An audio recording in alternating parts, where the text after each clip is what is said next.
Jepara yang sudah meluangkan waktunya untuk dapat mengikuti kegiatan diseminasi budaya positif modul 1.4 di SLB Negeri Jepara. Kegiatan ini saya lakukan untuk memenuhi tugas saya di guru penggerak. Selamat datang Bapak Ibu guru hebat, mari kita bersama-sama belajar tentang budaya positif yang sudah saya pelajari di modul 1.4 ini. Semoga kita bisa saling mendukung seperti sekarang ini. Saya sudah sangat terbantu sekali dengan dukungan Bapak Ibu semua yang telah memberikan waktunya sebentar untuk saya untuk dapat mempresentasikan budaya positif. Bagaimana kabarnya Bapak Ibu?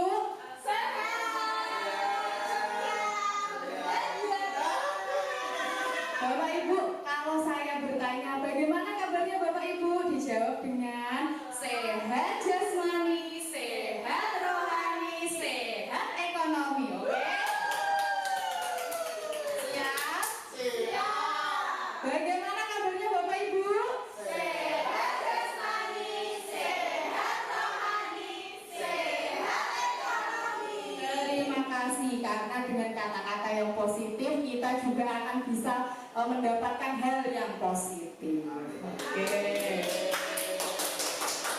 Oke, kita akan memasuki tentang apa itu budaya positif. Budaya positif di sini yaitu nilai-nilai atau kebiasaan-kebiasaan yang ada di sekolah yang berpihak pada murid sehingga mereka dapat berkembang menjadi pribadi yang kritis, penuh hormat, bertanggung jawab, dan dapat berkarakter profil pelajar Pancasila. Jadi kebiasaan-kebiasaan yang sudah kita lakukan di sekolah ini itu merupakan salah satu wujud dari budaya positif. Misalnya dengan bertemu dengan orang lain kita harus salaman atau bertegur sapa atau melakukan mengobrol sebentar basa-basi. Nah, itu salah satu dari budaya positif. Budaya positif di sekolah itu bisa dilaksanakan oleh siapa aja dan bagaimana penerapannya. Budaya positif di sekolah itu harus dilaksanakan oleh semua warga sekolah. Jadi tidak hanya guru saja, tetapi wali kelas, wali murid, kepala sekolah, semuanya itu harus ikut andil dalam budaya positif ini. Untuk dapat apa? Menciptakan lingkungan yang positif, untuk dapat menciptakan lingkungan yang baik, saling berkolaborasi dan belajar bersama. Seperti ini kita bisa berkolaborasi bersama serta belajar bersama mengenai budaya positif. Dan saling mendukung serta bekerja sama dalam menciptakan budaya atau kebiasaan yang baik di sekolah. Jadi untuk menciptakan budaya di sekolah ini tidak serta-merta harus dilakukan oleh guru dan siswa saja, tetapi wali murid juga harus ikut andil di dalam kegiatan kebiasaan tersebut. Karena kalau jika kita sudah melakukan sesuatu yang baik di sekolah tapi tidak dibarengi dengan kegiatan baik di rumah atau terputus di sekolah saja, nanti bisa jadi murid-murid kita tidak akan melakukan kebiasaan tersebut di rumah. Nanti kita akan mengulang lagi karena kita tahu karakteristik murid-murid kita ya. Karena kalau tidak dilakukan kebiasaan secara terus-menerus, mereka akan lupa. Betul sekali. Maka itu kita harus berkolaborasi dengan wali murid juga untuk dapat melakukan kebiasaan-kebiasaan positif di sekolah, kemudian diterapkan juga di rumah. Nah, untuk siang hari ini kita akan belajar mengenai konsep budaya positif. Di sini ada 7 materi yang akan saya bawakan, yaitu yang pertama perubahan paradigma belajar, yang kedua disiplin positif, yang ketiga kebutuhan dasar manusia, keempat motivasi perilaku, kelima posisi kontrol guru, keenam keyakinan kelas, dan yang terakhir yaitu segitiga restitusi. Sebelum itu mari kita masuk ke tujuan pendidikan. Tujuan pendidikan menurut Ki Hajar Dewantara itu yaitu menuntun segala kodrat yang dimiliki oleh murid atau anak agar mereka dapat mencapai kebahagiaan dan keselamatan setinggi-tingginya, baik sebagai manusia maupun sebagai anggota masyarakat. Jadi menuntut segala kodrat. Kodrat di sini itu diibaratkan dengan bakat, minat, dan potensi yang ada pada diri anak. Jadi kita harus menggali bakat minat yang mereka punya agar mereka itu bisa belajar dengan senang, bahagia, dengan sehingga keselamatan bisa diraihnya setinggi-tingginya sebagai manusia nanti, ataupun nanti kalau sudah lulus dari sekolah bisa menjadi anggota masyarakat yang baik. Terus yang pertama, yang selanjutnya yaitu perubahan paradigma belajar. Itu ada dulu dan sekarang. Kalau dulu yaitu pendekatannya itu masih tradisional atau masih terpaku pada buku dan ceramah. Ceramah itu masih berpusat kepada guru. Jadi anak-anak itu tidak tahu kalau ada sumber belajar lain yang bisa mereka cari atau mereka ambil dari lain media. Nah, terus yang sekarang pembelajarannya itu harus melakukan pembelajaran yang menarik dan menyenangkan, yaitu harus berpusat kepada peserta didik dengan menggunakan berbagai inovasi seperti pembelajaran yang berbasis IT, dan pembelajaran berbasis proyek yang sudah kita laksanakan selama ini, P5, terus pembelajaran sesuai dengan bakat dan minat yang sudah kita laksanakan juga dengan mendiagnosis kemampuan awal siswa dan kita masukkan ke mana bakat dan minat yang mereka punya.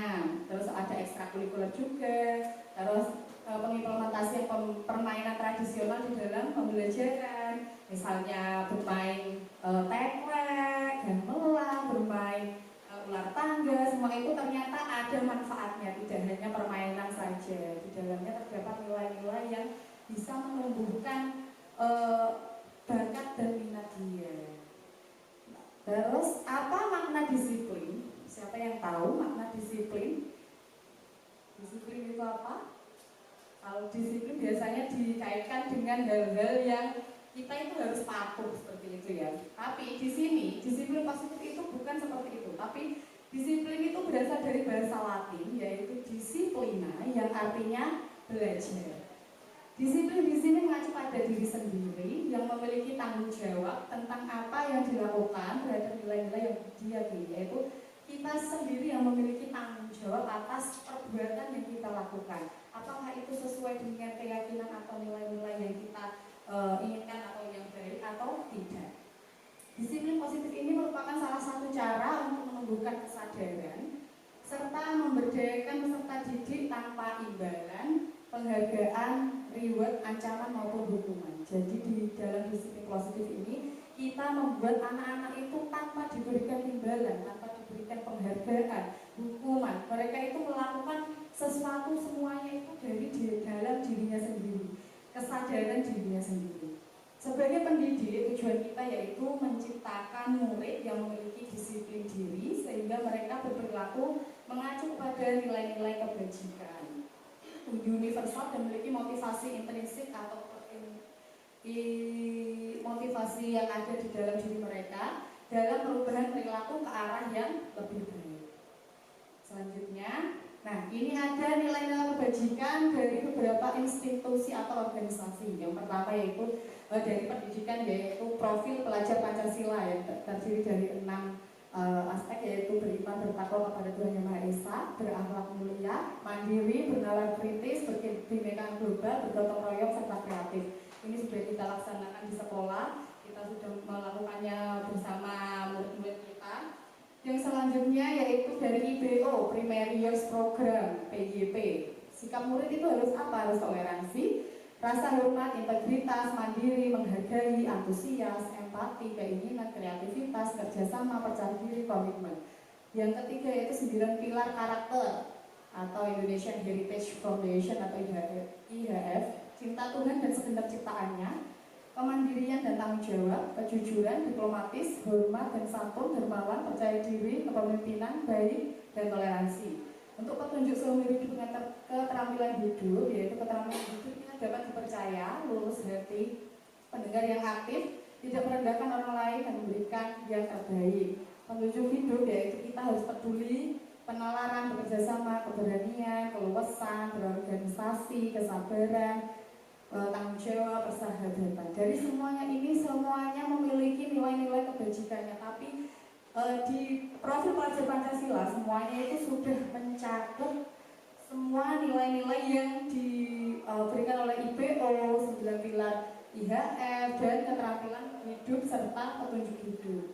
Jadi kita sudah melaksanakan semua nilai-nilai kebajikan ini di sekolah. Semoga kita bisa selalu bisa menerapkan profil pelajar Pancasila kepada murid-murid kita. Nah, ini perbedaan hukuman, konsekuensi, dan restitusi. Apa sih hukuman itu? Hukuman itu adalah suatu sistem. Sistemnya itu tidak akan berjalan kalau murid itu tidak merasa takut. Jadi kita itu memberi dia ketakutan. Murid ini harus takut harus takut agar dia itu patuh pada saya. Terus mendorong murid untuk menyerahkan diri. Walaupun dia misalnya nggak salah, tapi kita dorong dia, kamu itu salah, mesti kamu yang salah. Nah, kita dorong seperti itu dan akhirnya dia mau tidak mau walaupun dia tidak salah, terus menyerahkan diri dia, saya salah, seperti itu. Terus anak belajar menyembunyikan kesalahan. Dari itu anak itu belajar berbohong, malah lebih ke berbohong. Terus hukuman itu dibuat oleh guru, hanya satu pihak yang membuat hukuman dari guru. Dan yang terakhir itu mencoba mengkontrol anak dengan penguatan-penguatan yang negatif. Kamu kalau nggak melakukan itu, nanti kamu bisa dimarahin loh, kamu nanti distrap loh, nanti kamu jalan keliling lapangan. Nah, seperti itu namanya hukuman. Konsekuensi ini memerlukan monitoring dan supervisi dari guru secara terus-menerus. Jadi guru itu selalu memonitoring setiap kegiatan yang dilakukan siswa. Kalau itu benar ataupun salah, guru itu selalu melakukan pengamatan, diamati semuanya. Terus mendorong kepatuhan. Jika mereka itu punya kesalahan, mereka sudah tahu konsekuensinya. Kalau saya terlambat, nanti saya pulangnya terakhiran, karena nanti tugas-tugasnya saya belum kerjakan. Selain seperti itu. Terus anak itu belajar taat peraturan. Terus dibuat oleh guru dan murid. Jadi sudah ada kesepakatan antara guru dan murid. Lalu mencoba mengontrol anak dengan penguatan-penguatan yang positif. Misalnya, jika kamu kayak gitu, nanti kamu bisa gini loh. Kamu mau seperti itu. Nah, dengan kata-kata yang lebih positif, tidak menghardik ataupun dengan kata-kata yang keras.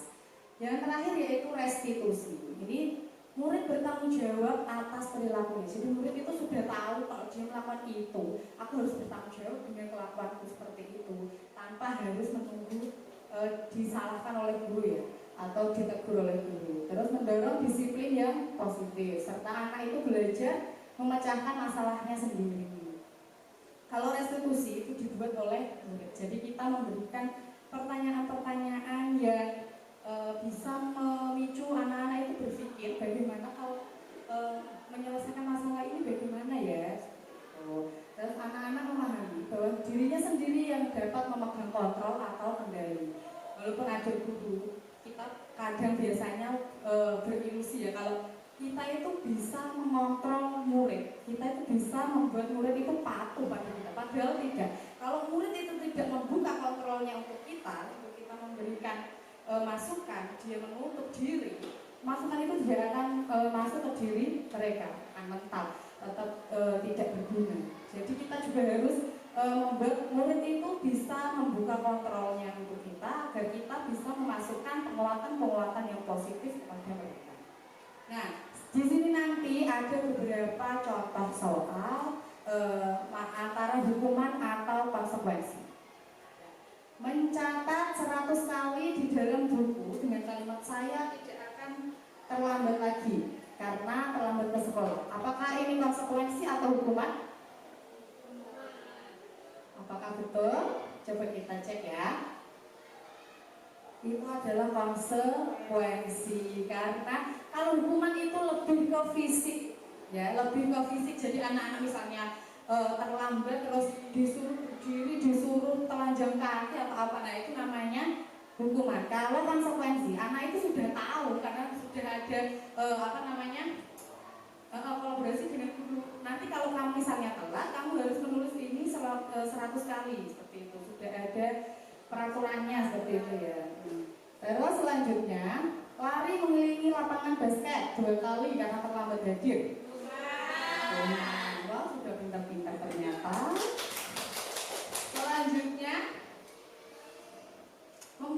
membersihkan coretan yang dibuatnya di meja tulis. Restitusi. Ini hukuman atau konsekuensi? Ada dua ya. Kenapa kalau hukuman, Bu? Membersihkan. Oh, karena membersihkan. Oh. Coba apa ya kira-kira? Konsekuensi. Karena tadi sudah ada itu sama guru, kalau membersihkan berarti dia sudah tahu tanggung jawabnya. Seperti itu. Yang selanjutnya, murid diminta untuk push up. Hukuman. Oke, kalau yang hukuman lebih gampang ya identifikasinya. Berjemur di lapangan karena ngobrol dengan teman. Apa ya? Hukuman, karena itu sudah fisik, mainnya ke fisik karena harus diterima matahari ya. Selanjutnya, menggantikan kertas tugas teman yang telah dicoret-coret. Konsekuensi, oke, betul sekali. Terus murid diminta bertelanjang kaki sepanjang hari karena tidak menggunakan sepatu warna hitam. Apa? Hukuman, betul sekali. Selanjutnya, berdiri di depan kelas sambil mengangkat kaki satu karena tidak bisa menjawab pertanyaan. Pintar sekali. Membersihkan tumpahan air di meja karena tersenggol pada saat belajar. Konsekuensi. Oke, betul sekali tadi antara konsekuensi dan hukuman.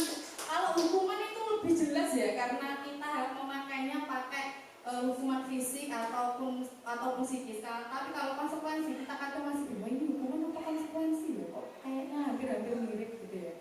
Terus selanjutnya kita belajar tentang kebutuhan dasar manusia.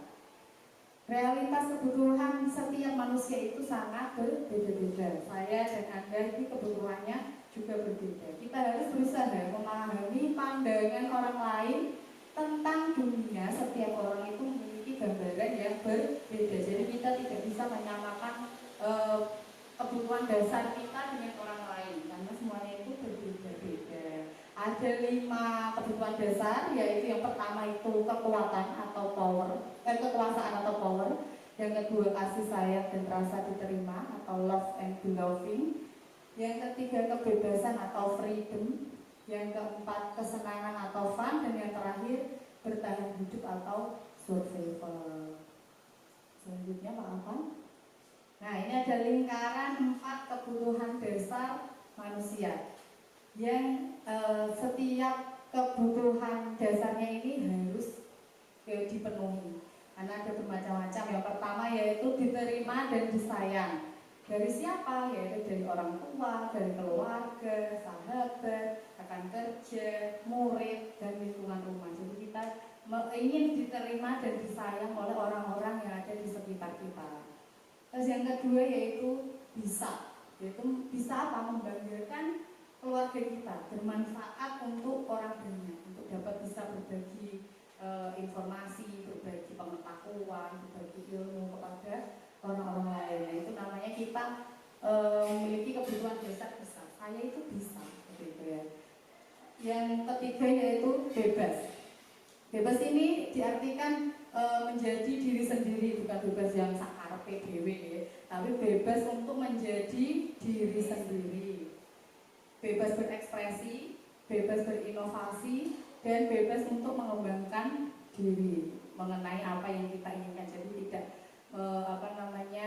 menunggu dituntut oleh orang, tapi kalau kita misalnya suka sesuatu, kita melakukannya dengan bebas atau diri sendiri. Yang terakhir yaitu senang.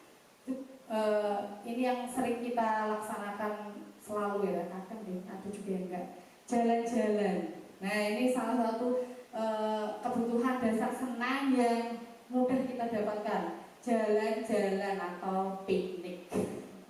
Terus tempat yang bersih juga bisa menjadi sesuatu kebutuhan dasar. Karena dengan tempat yang bersih kita juga jadi nyaman, kita jadi senang melaksanakan kegiatan di tempat tersebut. Terus bisa bekerja sama dan berinteraksi yang positif atau yang baik dengan teman-teman yang lainnya.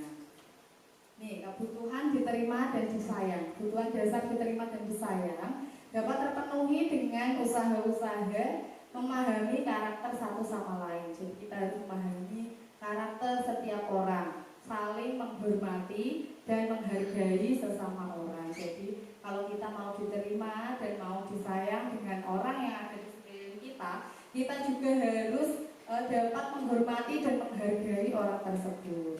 Kemudian melakukan komunikasi yang baik dengan orang-orang yang ada di sekitar kita.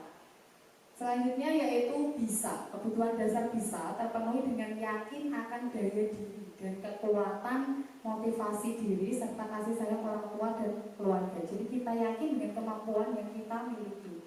Karena kita merasa bisa melaksanakannya, kita juga harus bekerja keras dan melakukan hal yang terbaik untuk dapat mewujudkannya.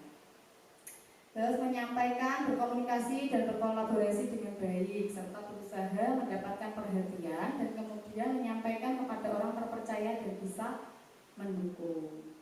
Selanjutnya senang, yaitu kebutuhan dasar senang terpenuhi dengan menjalankan setiap tanggung jawab dengan senang atau dengan bahagia. Tanggung jawab yang kita ambil di sini, kalau kita tidak melakukannya dengan bahagia, mesti kita akan tertekan. Tidak senang, mesti kita tertekan. Kita juga harus menikmati setiap proses kehidupan. Jadi kita harus selalu menikmati setiap proses kehidupan, walaupun itu pahit, walaupun itu menyedihkan mungkin ya kalau sebagian orang. Tapi kita juga harus terus tersenyum dan bahagia. Karena kita sudah dipilih Tuhan untuk bisa melewati semua cobaan yang sudah diberikan. Karena Tuhan itu tahu hanya kamu yang bisa menyelesaikan ujian ini, seperti itu. Jadi kita harus selalu bahagia atau senang. Berwisata dan mengunjungi tempat-tempat favorit untuk merefresh diri bersama keluarga atau teman. Nah, ini juga sangat penting. Kita juga harus merefresh diri dengan berkunjung ke tempat-tempat wisata, tempat-tempat yang membuat kita itu nyaman. Nah, kita harus melakukannya juga. Selanjutnya, bebas. Kebutuhan dasar bebas dapat terpenuhi dengan meningkatkan kemampuan dan skill sesuai kebutuhan diri dengan mengikuti pelatihan secara mandiri. Jadi kita tidak menunggu ditugaskan oleh sekolah atau menunggu dapat dari kepala sekolah, kamu harus ikut ini ya. Tidak, tapi kita dengan kemampuan diri kita sendiri, kita yakin kita bisa dan kita melakukan mengikuti pelatihan itu secara mandiri. Nah ini motivasi perilaku manusia. Ada 3 motivasi, ada 2 motivasi, motivasi eksternal dan motivasi internal. Motivasi eksternal itu dibagi menjadi 2. Yang pertama itu untuk menghindari ketidaknyamanan atau hukuman. Jadi kalau misalnya kalau aku lakukan itu nanti aku dihukum. Kalau nggak melakukan itu gimana ya? Dia masih berpikir tentang hukuman. Nanti aku diapain ya? Apa yang akan terjadi apabila saya tidak melakukannya? Lebih ke melihat ada hukumannya atau tidak ya. Kalau misalnya nggak usah, nggak apa-apa deh. Kalau misalnya ada hukuman atau teguran dari atasan misalnya, nggak apa-apa, nanti aku ditegur, malu gitu. Nah, kalau yang kedua yaitu untuk mendapatkan imbalan dari orang atau institusi, yaitu untuk mendapatkan hadiah atau reward. Nah, ini apa yang akan saya dapatkan apabila saya melakukannya ya. Nah, orientasinya itu masih ke kalau aku ikut ini nanti aku dapat hadiah, nanti aku dapat uang misalnya gitu. Itu juga termasuk masih motivasi eksternal, motivasi yang ada di luar kita. Kalau yang selanjutnya itu motivasi internal atau tujuan dari disiplin positif, yaitu kita harus menumbuhkan motivasi internal. Ini untuk menghargai diri sendiri. Jadi kita melaksanakannya itu karena kita menghargai diri kita sendiri. Saya akan menjadi orang yang seperti apa apabila saya melakukannya.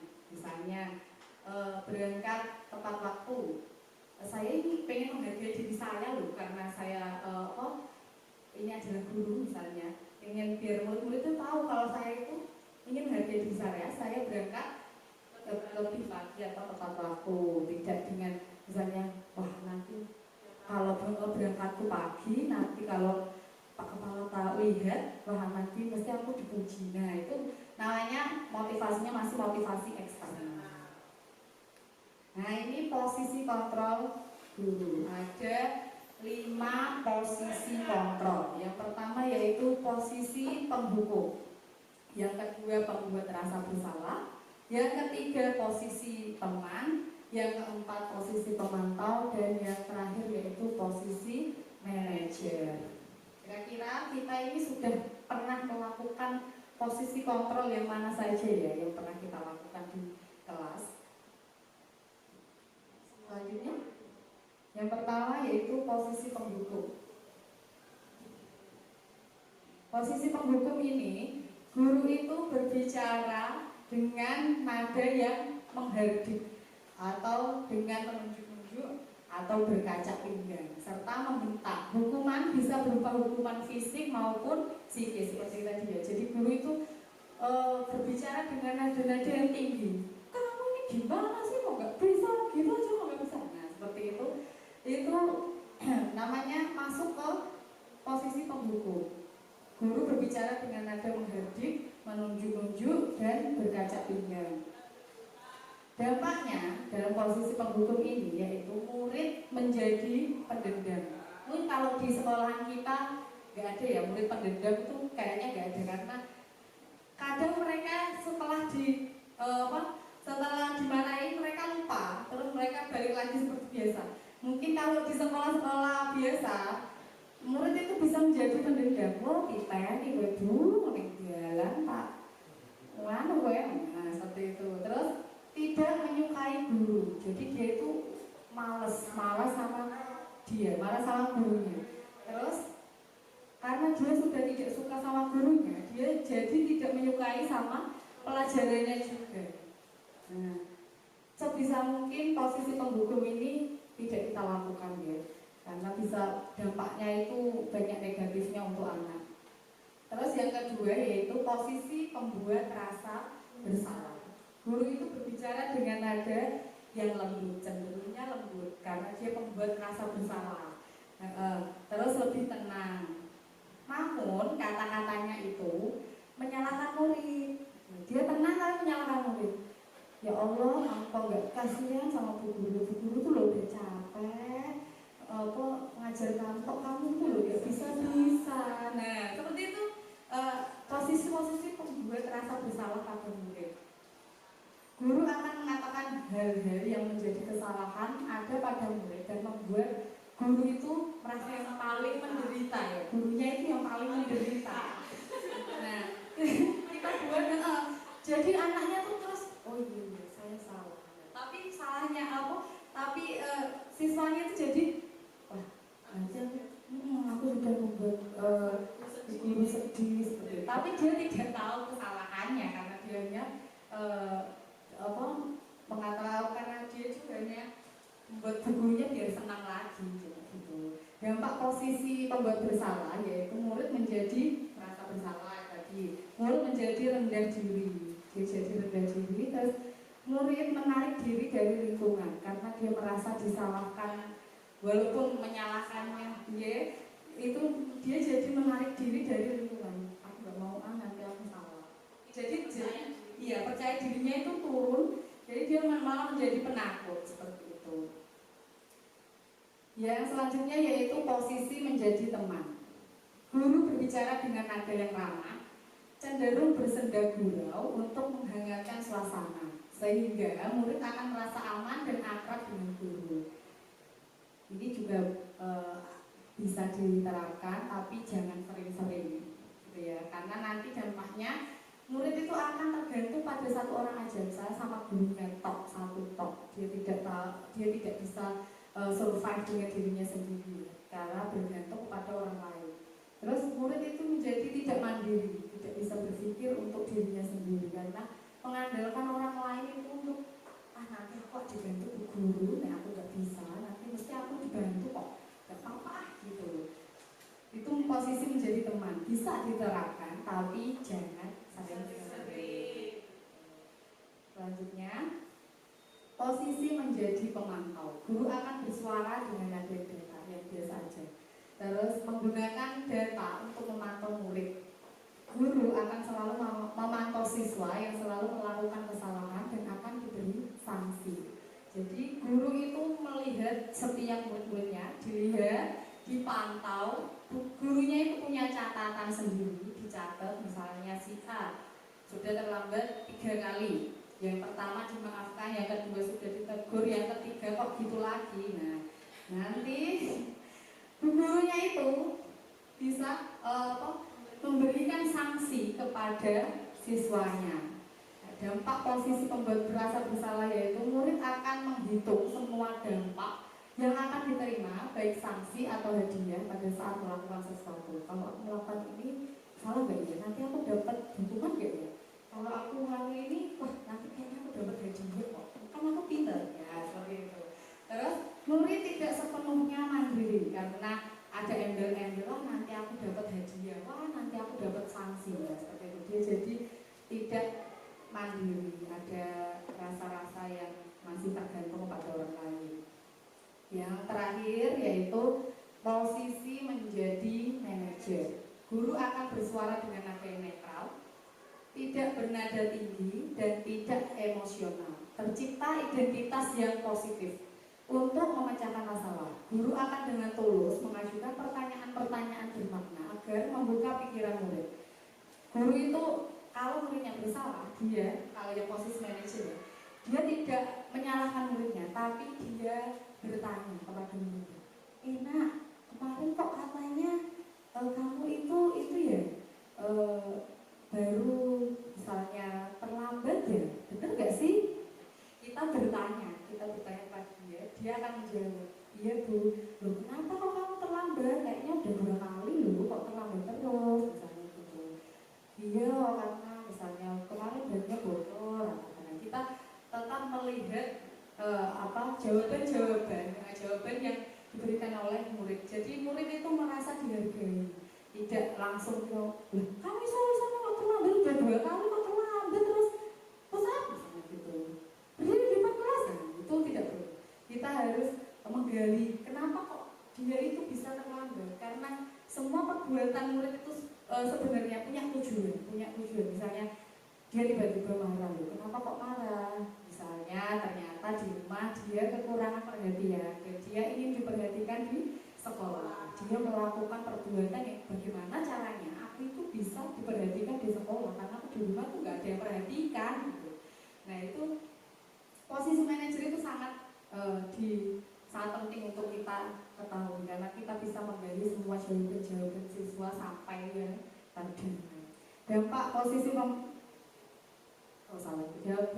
menjadi manajer yaitu murid menjadi lebih mandiri dan percaya diri untuk memecahkan masalahnya, karena kita hanya membantunya, membuat pertanyaan bermakna dan yang menyelesaikannya itu adalah murid sendiri. Misalnya kamu kalau biar nggak terlambat lagi gimana nak? Yang melakukan negosiasi itu murid sendiri. "Oh Bu, saya nanti berangkatnya lebih pagi deh.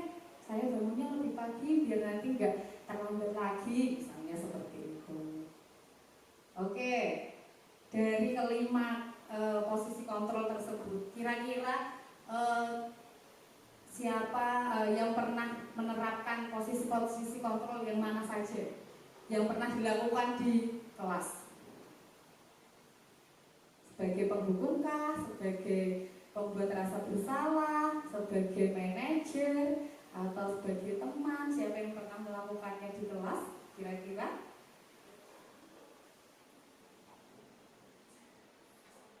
Ya, Bu Ari pernah menjadi posisi kontrol yang apa, Bu Ari? Oh, yang harus menerima konsekuensi, berarti posisi guru yang menjadi manajer.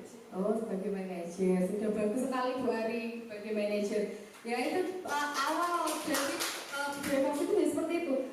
Yang sebagai posisi manajer itu yang paling baik.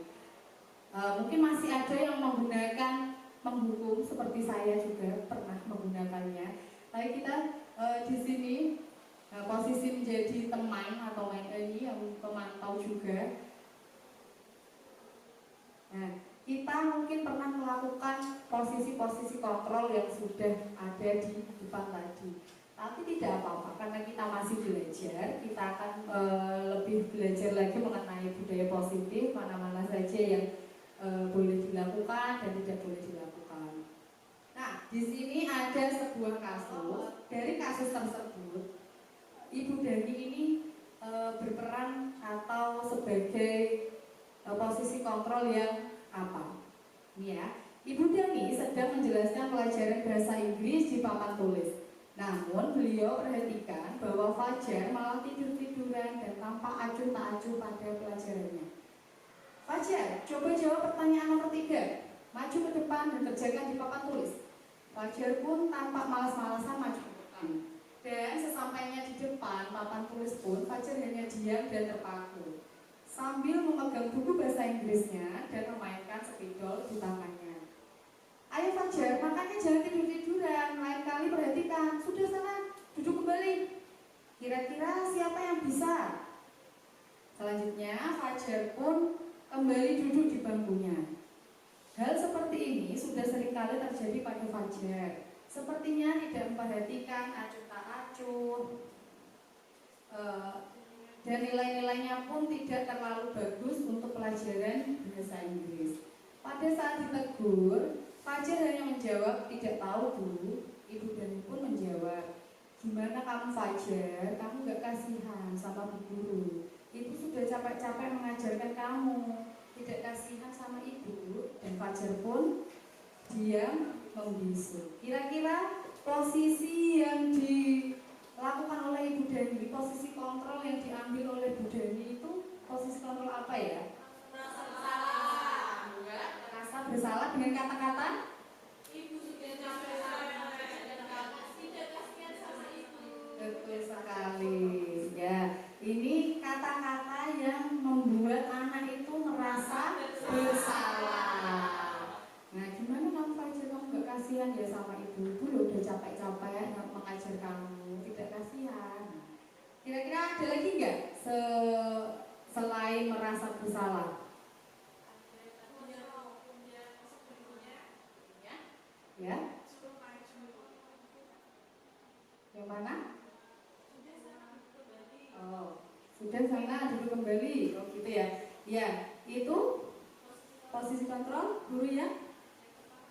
Penghukum. Oh ya, posisi guru yang penghukum dengan kata-kata sudah sana duduk kembali, dengan kata-kata yang bernada tinggi. Coba kita lihat posisi kontrol yang diambil oleh Ibu Dani, yaitu membuat rasa bersalah dan memberi hukuman. Betul sekali. Nah, dengan kata-kata yang menghardik dengan nada tinggi ya. Nah, itu merupakan posisi kontrol pemberi hukuman. Oke, selanjutnya yaitu keyakinan kelas. Keyakinan kelas ini adalah nilai-nilai kebajikan atau prinsip-prinsip universal yang disepakati secara bersama terlepas dari perbedaan agama, suku, bangsa, dan negara. Menurut Gosen, suatu keyakinan akan lebih memotivasi seseorang jika itu berada di dalam dirinya atau dari intrinsipnya, sehingga seseorang akan lebih tergerak dan bersemangat menjalankan keyakinannya daripada hanya sekedar mengikuti suatu aturan. Jadi keyakinan kelas ini merupakan nilai-nilai yang sudah disepakati secara bersama-sama. Keyakinan kelas ini seharusnya itu diterapkan pada awal-awal semester sebelum melaksanakan pembelajaran ya. Kita sebelum melaksanakan pembelajaran, kita melaksanakan keyakinan kelas terlebih dahulu. Kira-kira apa yang akan kita yakini di kelas ini? Misalnya tiket kelas, itu untuk melakukan kebersihan kelas. Terus misalnya saling menghargai, nah seperti itu. Terus anak-anak itu akan lebih bersemangat untuk menjalankan keyakinannya daripada hanya sekedar mengikuti peraturan. Kalau peraturan itu kadang kan yang membuat itu cuma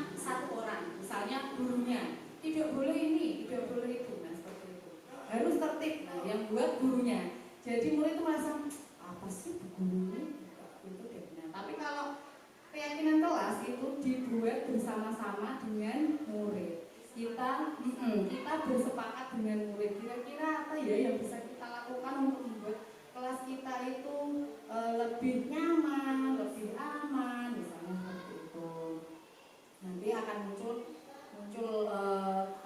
apa ya, motivasi sederhana. Oh seperti ini Bu, biar nyaman, kelasnya itu harus bersih, misalnya seperti itu. Nah ini, jadi keyakinan kelas atau peraturan kelas.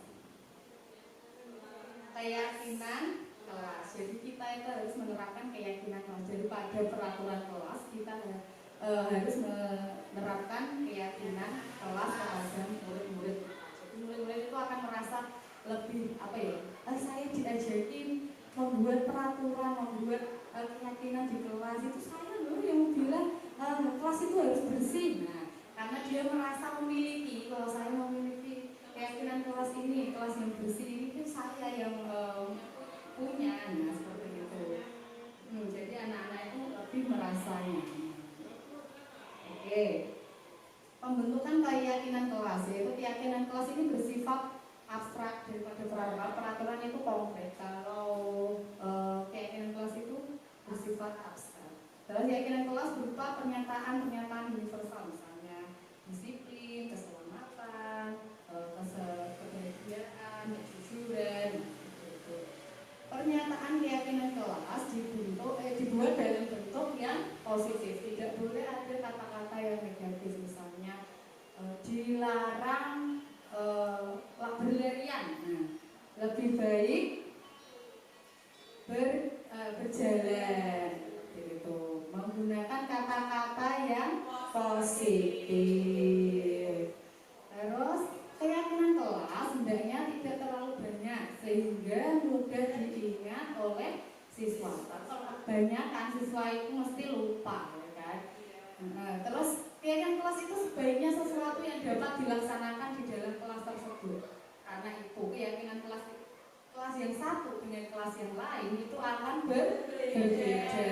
Misalnya di kelas yang satu itu anaknya rame terus nggak pernah diem. Nah, keyakinan kelasnya itu bisa misalnya saling menghormati, berbicara dengan nada yang lembut, misalnya seperti itu.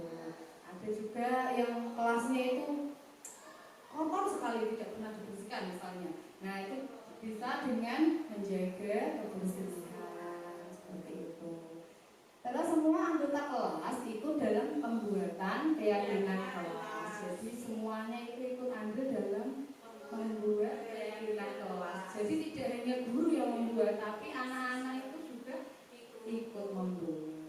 Yang terakhir yaitu bersedia meninjau kembali keyakinan kelas dari waktu ke waktu, karena kadang keyakinan kelas itu dapat berubah-ubah karena memang kondisi siswanya atau kondisi kelasnya bagaimana. Jadi kita juga harus meninjau secara terus-menerus keyakinan kelas dari waktu ke waktu.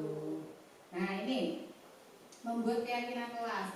Yang pertama itu guru dan murid melaksanakan keyakinan kelas. Guru memberikan sticky note kepada siswa dan siswa itu menuliskan keyakinan apa yang ada pada diri mereka. Nih, terus keyakinan kelas itu akan ditempel di depan kelas sehingga murid-murid atau anak-anak itu bisa melihat keyakinan yang sudah mereka buat. Terus yang terakhir, kalau sudah semuanya, terus kita sepakati hasil keyakinan yang sudah dibuat. Ya. Dan dengan kesepakatan tersebut, maka keyakinan itu harus dilaksanakan dengan senang hati anak-anak ini agar terwujudnya kelas yang nyaman, aman, dan menyenangkan. Oke, bentar. Kayaknya kok sudah capek ya? Ya berdiri dulu ya, kita peregangan tangan dulu, peregangan. Dan mulai ngantuk ya udah siang. Tangannya ke samping, digoyang-goyangkan. Kita peregangan dulu. Gantian yang satu. Nah, ke depan.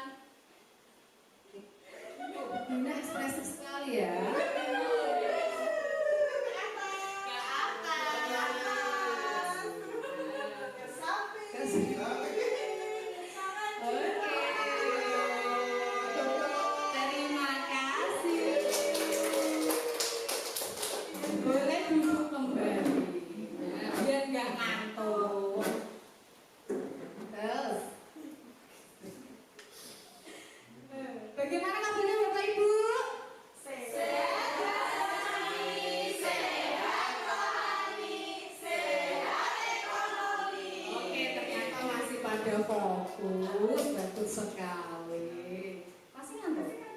Nanti sebentar lagi istirahat Pak. Ini ada perbedaan antara peraturan dan keyakinan kelas. Selalu mengembalikan buku ke tempatnya, yaitu nilai yang ingin dituju. Di situ adalah apa? Tanggung jawab. Anak bisa bertanggung jawab. Yang selanjutnya yaitu dilarang mengganggu orang lain. Padahal kalau di keyakinan kelas tidak boleh menggunakan kata-kata negatif ya. Itu harus keyakinan kelas yang akan dituju yaitu menghormati orang lain atau diri sendiri. Jadi di sekolah 15 menit sebelum pembelajaran dimulai. Itu karena apa? Tujuan yang dituju menghormati orang lain, komitmen pada tujuan. Terus dilarang melakukan kekerasan. Keyakinan kelas yang dituju yaitu keselamatan dan menghargai orang lain. Terus dilarang menggunakan narkoba. Mudah-mudahan nggak ada ya di sini ya. Ini untuk kesehatan. Bergantian atau menunggu giliran, yaitu untuk menghormati orang lain serta bersabar. Lalu menggunakan masker yang dituju yaitu untuk kesehatan. Yang terakhir, tidak berlari di kelas atau koridor, yaitu keselamatan serta keamanan. Oke, ini yang terakhir, akhirnya yang terakhir. Ini adalah restitusi. Apa sih restitusi itu? Yaitu proses penciptaan kondisi bagi murid untuk memperbaiki kesalahan mereka sehingga mereka itu bisa kembali pada kelompok mereka dengan karakter yang lebih kuat. Jadi proses menciptakan kondisi murid untuk dapat memperbaiki kesalahannya, bukan untuk menyalahkan murid, tapi untuk memperbaiki kesalahan mereka. Kalau mereka sudah melakukan kesalahan, apa yang akan mereka lakukan untuk memperbaiki kesalahannya dengan karakter yang lebih kuat. Jadi dia memiliki karakter yang aku tidak akan lagi mengulangi kesalahan tersebut. Jadi lebih kuat. Melalui segitiga restitusi, kita itu bisa membantu murid menjadi lebih memiliki tujuan, disiplin positif serta memulihkan dirinya setelah berbuat kesalahan. Jadi kita tidak mengejasnya, kamu itu salah ya gitu, tapi kita memulihkan dirinya. Gak apa-apa, semua orang itu pernah kok melakukan kesalahan. Nah seperti itu. Jadi kita tidak menyalahkan muridnya, tapi kita hanya memberikan dia itu gak apa-apa karena semua orang pernah melakukan kesalahan. Nah bagaimana kamu untuk bisa merubah atau memperbaiki kesalahanmu? Dengan cara apa? Contohnya misalnya dia lupa membawa tidak mengerjakan PR.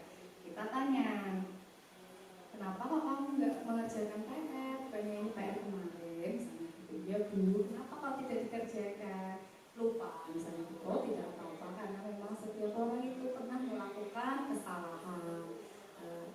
Tapi kamu lupa mengerjakan PR itu perbuatan yang salah atau betul? Misalnya gitu.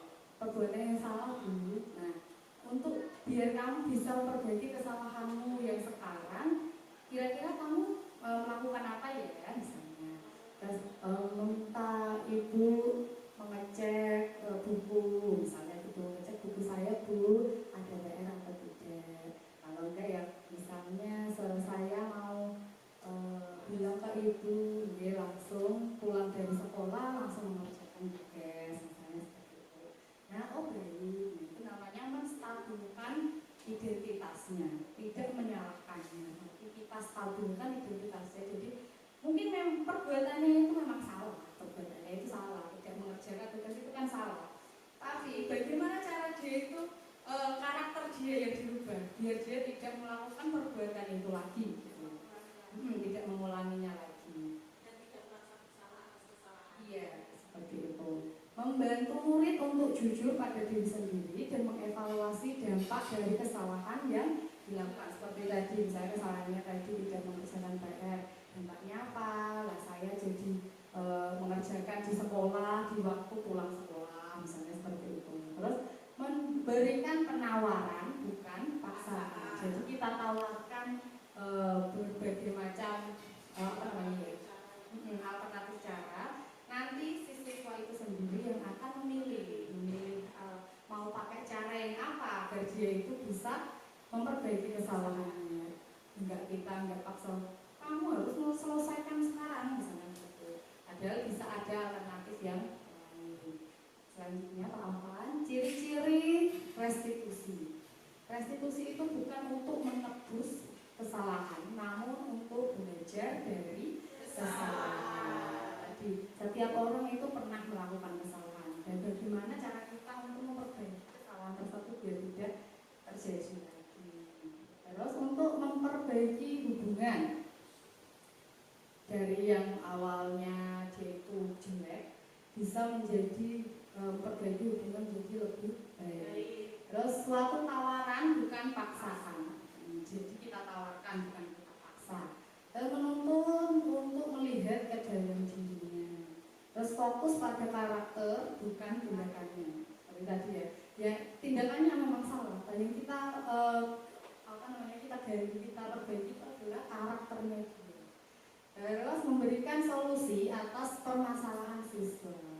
Jadi punya masalah kita memberikan solusi bukan mengejeknya. Selanjutnya, nah ini langkah-langkah restitusi. Langkah-langkah restitusi itu ada 3, yaitu yang pertama menstabilkan identitas. Bagaimana caranya kita itu bisa menstabilkan identitas kegagalan dia yang gagal, dia yang melakukan kesalahan menjadi identitas yang sukses, identitas yang bagus. Yang pertama, kita bisa menggunakan kata-kata setiap orang pasti pernah melakukan kesalahan. Yang kedua, kamu bukan satu-satunya yang pernah melakukan kesalahan itu. Jadi dia tidak merasa rendah diri. Aku salah, aku ditegur guru misalnya. Nanti dia jadi nggak bagian, minderan seperti dia. Maka dari itu menstabilkan identitas itu diperlu. Selanjutnya, validasi tindakan yang salah. Kamu tentu punya alasan mengapa melakukan itu. Jadi tindakannya itu mesti ada tujuannya. Kenapa dia melakukan itu mesti ada tujuannya. Nah, kamu punya alasan mengapa kamu melakukan itu. Ada cara yang lebih efektif enggak untuk mendapatkan apa yang kamu mau. Kenapa harus marah-marah, misalnya seperti itu. Selanjutnya, menanyakan keyakinan. Terus kita setelah 1 dan 2 sudah dilaksanakan, yang ketiga itu menanyakan keyakinan. Keyakinan kelas apa yang telah kita buat, misalnya dia membuang sampah sembarangan. Kita kan sudah melakukan pembuatan keyakinan kelas. Nah, kenapa kok kamu masih membuang sampah sembarangan, misalnya seperti itu. Kamu ingin menjadi orang yang seperti apa jika kamu melakukan itu. Itu namanya menanyakan keyakinan. Yang terakhir yaitu segitiga restitusi. Yang pertama, yang paling dasar yaitu menstabilkan identitas. Yang kedua, validasi kebutuhan. Yang ketiga, menanyakan keyakinan. Nah, ini kalau bisa kita terapkan di dalam kelas kita masing-masing. Jadi kalau misalnya ada siswa kita atau murid-murid kita yang melakukan kesalahan, kita tidak langsung menghukumnya atau memberikan catatan wah cah nakal ini, nah, kayak gitu. Kita bisa melakukan segitiga restitusi ini. Jadi kita lebih tahu tujuannya apa dia melakukan itu, dia marah itu kenapa, dia membuang sampah itu kenapa, nah, seperti itu. Kita menggunakan segitiga restitusi. Oke, sekian dan terima kasih. Setelah mendapatkan ilmu ini.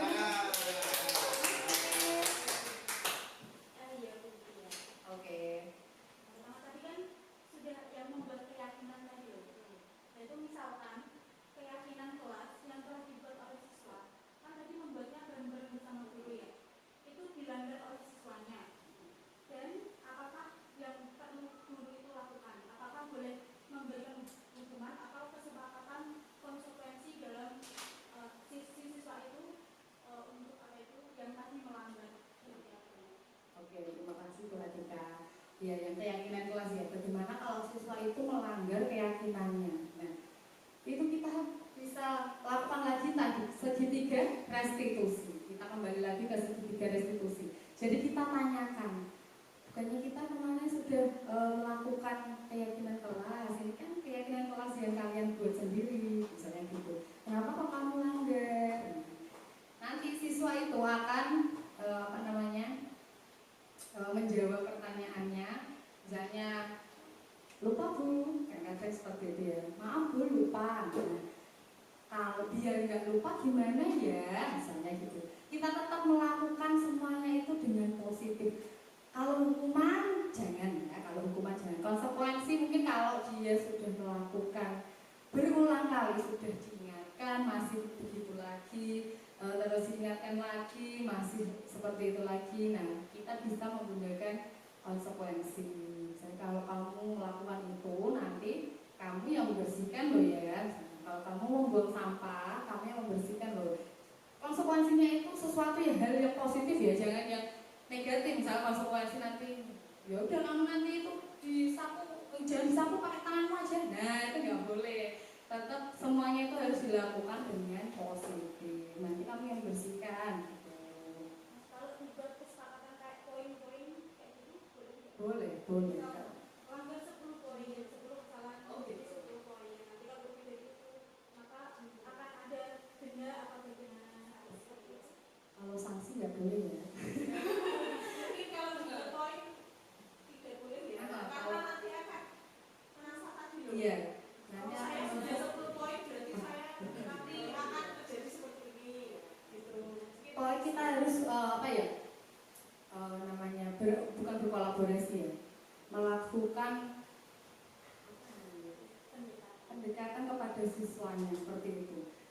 Jadi semua siswa itu kalau melakukan kesalahan mesti ada tujuannya. Tujuannya itu apa? Mungkin memang kalau di lingkungan sekolah kita, memang sekolah SLB ya, murid-murid itu mesti gampang lupa, gampang sekali Pak. Karena itu keyakinan kelas itu harus diingatkan setiap saat, setiap hari.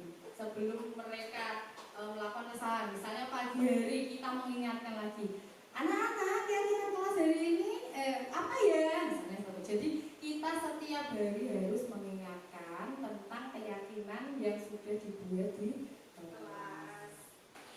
Oke, baik. Siapa yang ingin melakukan refleksi pada siang hari ini setelah saya menyampaikan materi tentang budaya positif?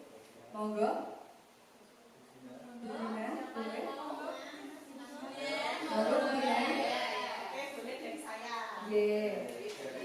Kita saja.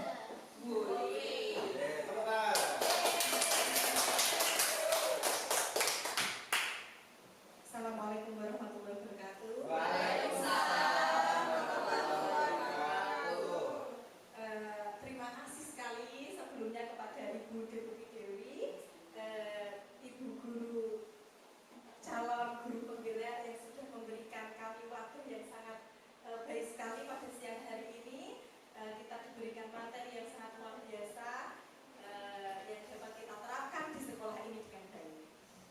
Sebelumnya saya akan merefleksi dari modul, kalau tidak salah itu modul 1.4 ya, yaitu tentang apa teman-teman? Budaya positif. Alhamdulillahnya sekali teman-teman saya ini mempunyai kecerdasan yang luar biasa. Walaupun siang hari ini terasa terik panas, tapi teman-teman saya ini masih fokus. Tentunya ya kita harus selalu mengingat pembelajaran yang sudah diberikan kepada kami, yang diberikan oleh Ibu Putri tersebut. Tadi adalah budaya positif. Budaya positif ini harus diterapkan di sekolah dan dilakukan oleh semua warga sekolah. Budaya positif dengan menerapkan disiplin. Disiplin bukan artinya yang taat atau patuh peraturan. Disiplin yang artinya kita belajar tentang pembelajaran, belajar tentang kesalahan, kesenangan, kebaikan atau apapun itu. Nah, dari budaya positif tadi kita sudah belajar tentang apa itu hukuman, apa itu konsekuensi. Nah, perbedaan antara hukuman dan konsekuensi atau itu apa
apalagi untuk anak tunarungu dengan terbatasnya bahasa, terbatasnya konsep, mereka akan tidak mengenal konsep benar atau salah itu yang bagaimana. Pasti kita akan melewati dari posisi kontrol hukuman, memberikan kesalahan, lalu kita ke posisi kontrol manajerial, baru kita bertanya, kamu kalau melakukan kesalahan itu tidak boleh seperti itu, dengan bahasa yang sederhana yang mudah dipahami oleh anak. Nah, kemudian selanjutnya yaitu dari semua itu kita langsung ke segitiga restitusi, di mana di segitiga restitusi ini adalah cara yang terbaik, cara yang efektif untuk mendapatkan apa yang dibutuhkan oleh peserta didik. Semua peserta didik pasti mengalami kesalahan.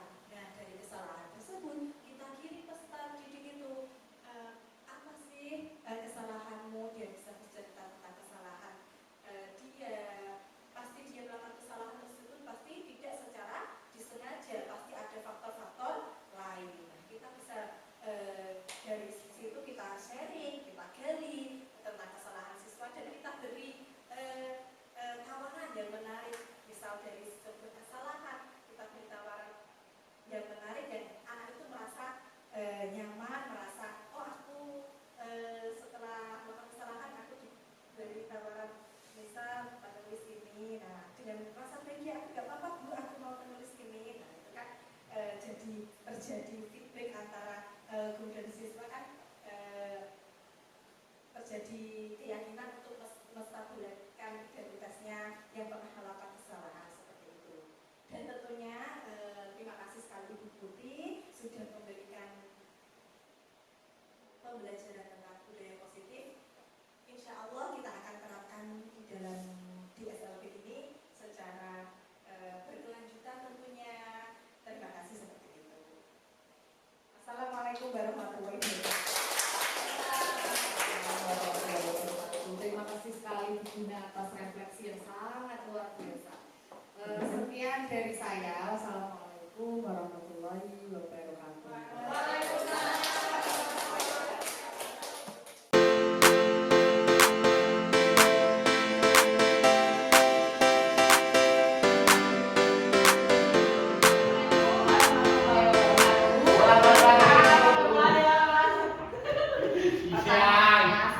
Assalamualaikum, jawabannya selamat pagi. Ya, ulangi. Assalamualaikum warahmatullahi wabarakatuh.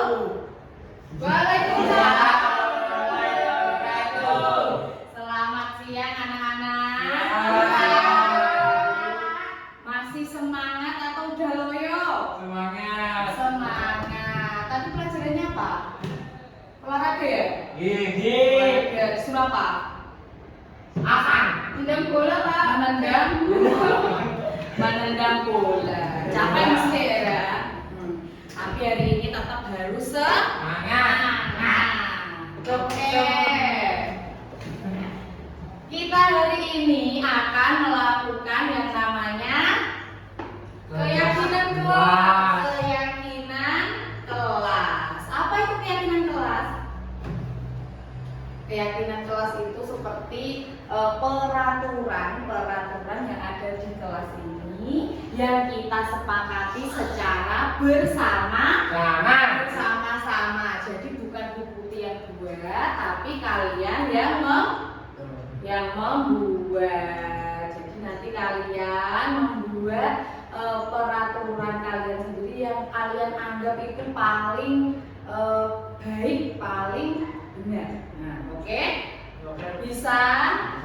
Bisa dimulai? Bisa.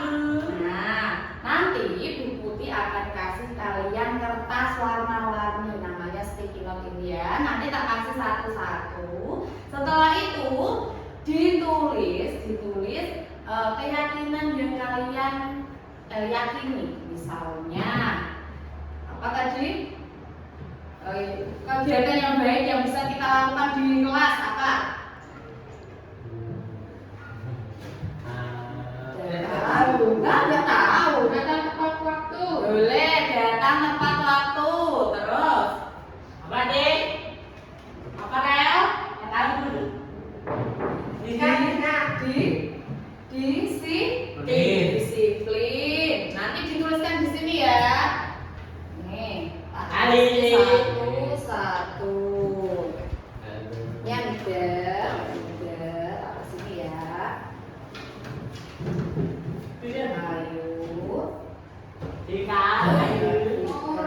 Oh, Pak Koren. Oke, maaf. Kamu mau nih yang cerah-cerah ya, Fri? Ini jangan-jangannya. Koren. Kamu mau warna apa, Rel? Koren juga? Ya. Ya. Terus, Faris mau apa? Koren juga? Oke. Terus, sekarang kalian coba tuliskan keyakinan yang kalian yakini. Apa tadi? Misalnya begitu ya. Tulis di sini. Iya. Ya, itu dulu. Ya.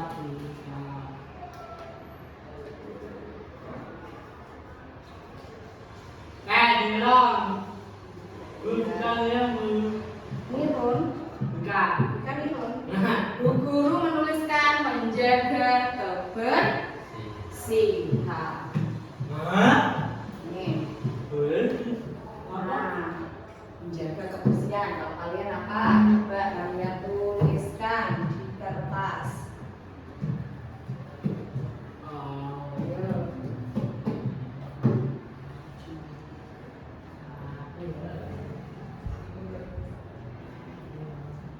Ayo Mbak Ayu, pintar.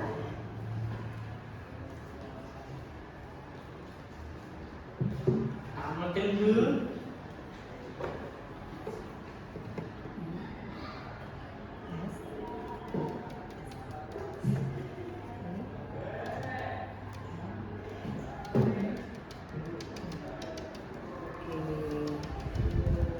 Ayo Mas Kisna. Bingung. Nah, kok bingung gitu. Saya nggak tahu tulisannya. Apa kamu nulis apa? Nggak tahu. Tahu.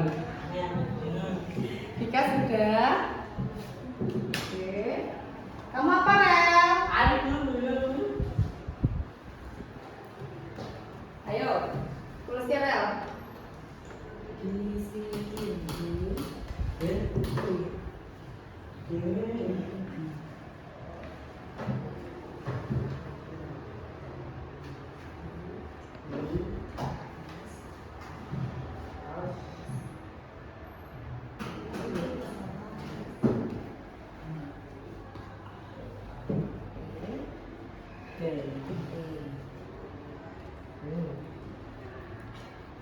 L.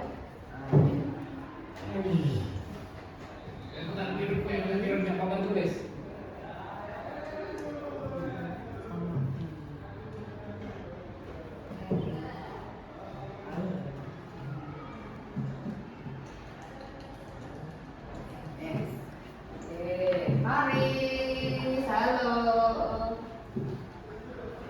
Sudah semua? Tuh.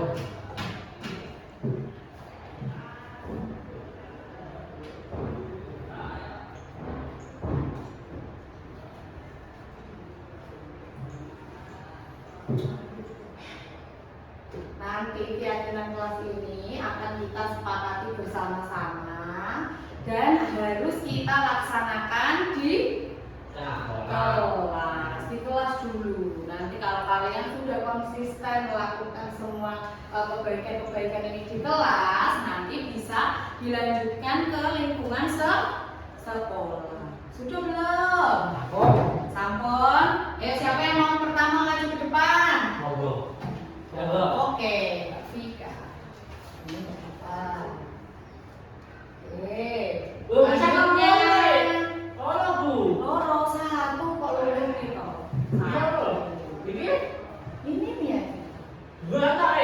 Satu. Terus siapa lagi? Farel? Isna? Halo. Ah, tulis kenal. Ide.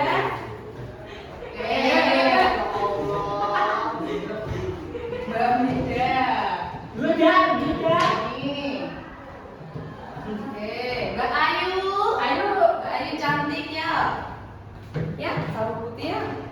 Nih. Mari kita tabel bersama-sama. Beri. Ini ya. Oke.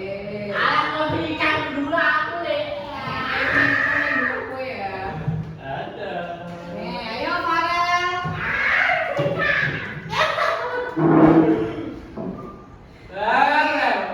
Bisa dulu, Nah, seru. Ayo Faris. Belum. Nggak mau? Tempelnya dulu ya. Bukan dulu. Oke, tempelnya. Oke. Ini keyakinan kelas yang sudah kalian tulis sendiri ya. Sudah kalian pikirkan sendiri apa ya kira-kira yang sesuai dengan kelas kita. Di sini ada yang menjaga kebersihan, disiplin, menjaga kebersihan, disiplin dan disiplin serta disiplin. Oke, jadi kita di kelas ini sudah menyepakati kesepakatan kelas ini ya. Makan. Menjaga kebersihan dan disiplin. Jadi kalian harus menjaga kebersihan kelas ini dengan baik dan harus disiplin. Oke, sepakat? Makan. Oke, kesepakatan ini akan kita laksanakan mulai hari ini. Mulai sekarang kita laksanakan dan harus berkelanjutan, selalu dilaksanakan setiap hari. Aku. Oke, siap? Ya.